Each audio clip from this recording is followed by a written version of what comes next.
कुर्नेवाडीत थरारक दरोडा, शेतकरी दाम्पत्यावर चाकूची वार, दरोडेखोरांचा हैदोस.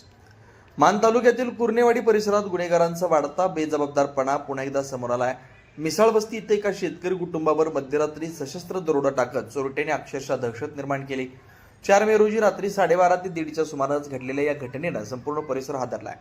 कुर्नेवाडी मिसाळ वस्ती येथील शेतकरी प्रल्हाद मिसाळ व त्यांची पत्नी सुला मिसाळ हे शेतात बांधलेल्या घरात राहत असताना तोंडाला रुमाल, अंगात रेनकोट व डोक्यावर टोपी घातलेल्या 20 ते 25 वर्ष वयोगटातील तब्बल 8 सशस्त्र दरोडेखोरांनी घरात घुसून थेट हल्ला चढवला.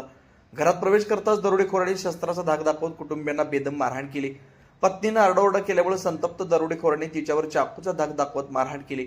तर प्रल्हाद मिसाळ यांच्यावर चाकून वार करून इलेक्ट्रॉनिक पिस्तूलद्वारे करंट देण्याचा प्रयत्न केला.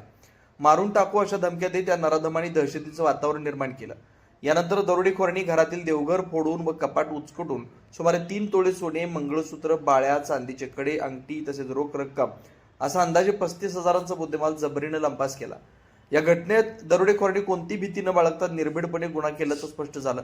या अमानुष प्रकारामुळे परिसरात तीव्र संताप व्यक्त होतोय. शेतकऱ्यांच्या घरावरच दरोडे पडत असतील तर सर्वसामान्यांनी सुरक्षित राहायचं कसं, असा संतप्त सवाल नागरिक उपस्थित करतात. गुन्हेगारांचा वाढता बिनधास्तपणा पाहता कायद्याचा धाक उडलाय का, असा प्रश्न उपस्थित होतोय. घटनेची माहिती मिळताच म्हसवड पोलीस स्टेशनचे सहाय्यक पोलीस निरीक्षक संदीप पोमन, पोलीस कॉन्स्टेबल अनिल वाघमोडे, जगन्नाथ लुबाळ यांनी घटनास्थळी धाव घेत तपास सुरू केला. मात्र या धक्कादायक घटनेमुळे पोलिसांच्या कार्यक्षमतेवर प्रश्नचिन्ह निर्माण झाले. या दरोडेखोरांना तात्काळ अटक करून कठोरात कठोर शिक्षा व्हावी अशी जोरदार मागणी ग्रामस्थांकडून होते.